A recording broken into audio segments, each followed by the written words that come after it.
appetite with a big lunch like that. You don't need a big appetite to eat at Peter's. He serves such tiny portions. He gives you this huge white plate with a teeny weeny bit of meat in the middle and a tiny carrot and a tiny bean. It's so pretentious. Oh, your brother's such a fabulous cook. It's all design over function, if you ask me. Well, that's why he owns one of the top restaurants in London.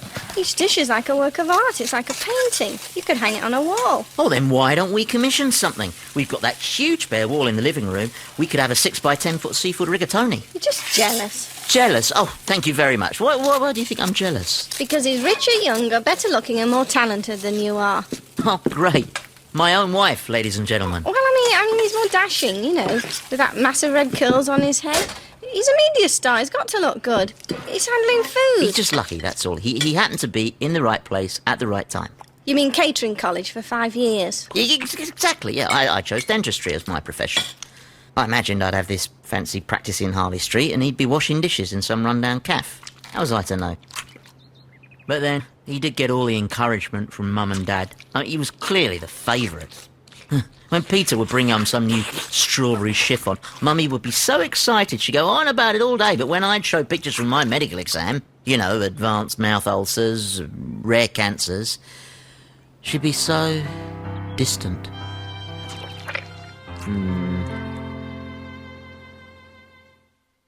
OK, we've got the rack of lamb, perfectly trimmed. And we're going to serve that with a wild truffle and raspberry sauce. Gerald, Charlotte, calm down. Daddy's trying to make din-dins for Uncle Bob and Auntie Margaret. Can you shut those kids up? They're really getting up my nose. Why don't you just relax? It's only your brother. Why are you going to so much trouble? I just feel they'll be more gullible if they've had a good nosh and a lot to drink. Well, just bring up the topic carefully. We don't want to get their backs up. Those really are fresh walnuts. I'm going to toss them on a loosely made bed of endive and rocket leaves and slowly trickle on a warm honey and raspberry dressing. We're going straight to hell.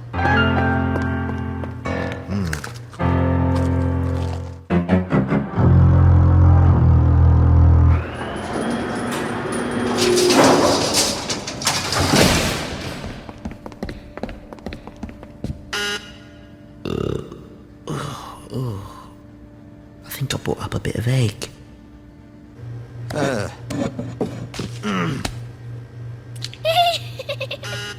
I'll get it. My truffle! I can't find my truffle!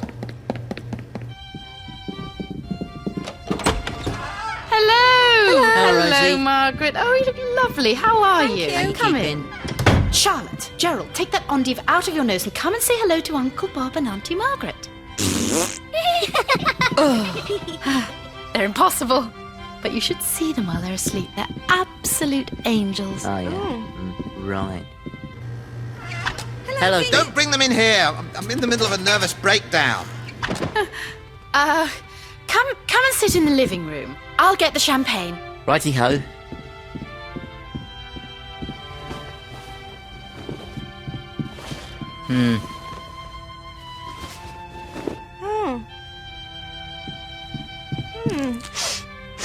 Oh, What's wrong with you? Can't find my truffle. If those little brats have taken it, Just calm down. they should never be allowed in this room. This kitchen is my workplace, my canvas.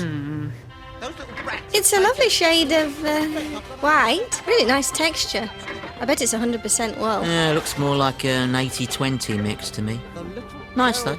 Oh, look, they've got a little stain on it already. Isn't that a shame? There you go. Peter's just having a bit of a crisis in the kitchen. He won't be a minute. I just have to tuck the kids into bed and then we can eat.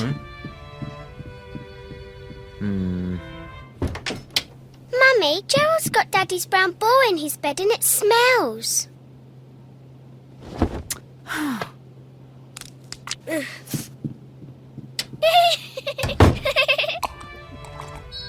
Ooh, I feel a bit dizzy. Champagne really goes to my head. How about you? Gerald was sobbing profusely and he asked me to give you this. The little... I knew it! I'm still angry. Ooh, your breath's really smelly.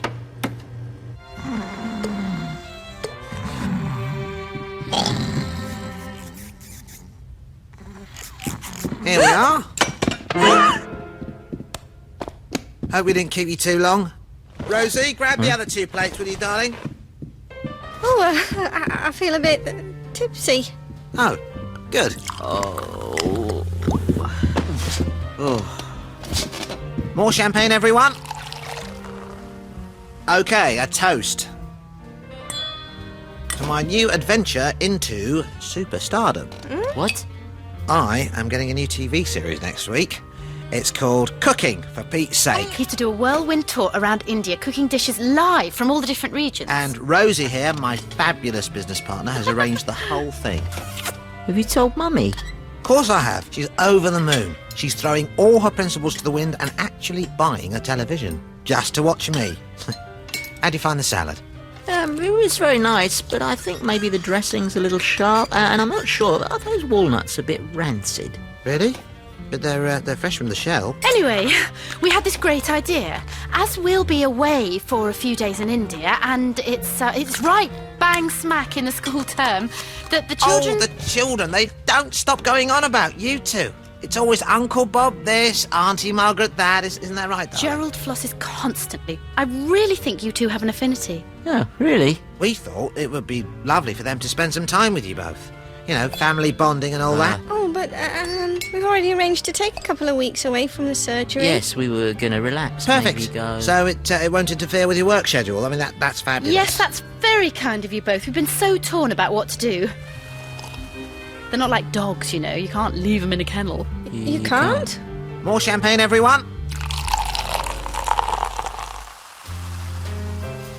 So, anyway, Bob, with Rosie and I doing all this poodling around India, we thought it wise to finally write up a new will. I know it sounds terribly morbid and everything, but if anything should happen to the pair of us while we're out there, then there are a few items we'd like to leave to you and Margaret. Basically, we'd like to make you executor of the will. You'd get a large sum of money from the estate, and the rest of the money would be held in trust for the children. How does that sound? That sounds great. I mean, well, it's good that you've sorted it all out. Well, that's settled then. That's wonderful. Let's drink on it. Cheers. Cheers. Of course, along with the money and the responsibilities of being an executor, you'd also get the house, the furniture, the children, the Jag, the Jeep. The children? Well, yeah, I mean, Mummy's far too old, and our dear sister already has 3 kids of her own. Margaret, on the other hand, would make a wonderful parent and would raise Charlotte and Gerald to realise their full potential. And you'd be okay too.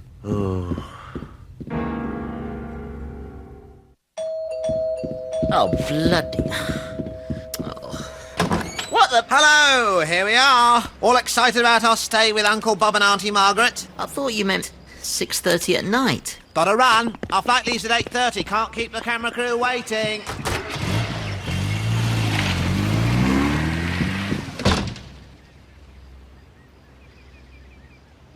Here's a note from Mummy.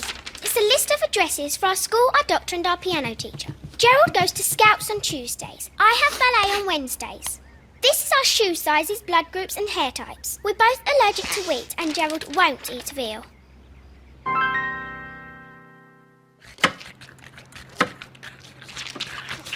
It seemed an awful lot of clothes for just a few days. Did you see all those Auntie books? Margaret, we'd quite like to have our dinner now. What will you be serving? We thought we'd have cod in white sauce with carrots and peas. What are you doing, Uncle Bob? I'm chopping the carrots so they're ready to boil. Daddy always serves his carrots with a butter and parsley glaze. Oh, you'll be ready for a change then. Are the peas fresh from the pod? Fresh from the pod and into your freezer. Says it right here. What are you doing, Auntie Margaret? I'm about to make the white sauce to go with the cod. Daddy makes the most incredible cream sauces. He says the secret is always in the room. Well, I have a little trick of my own. Life's far too short.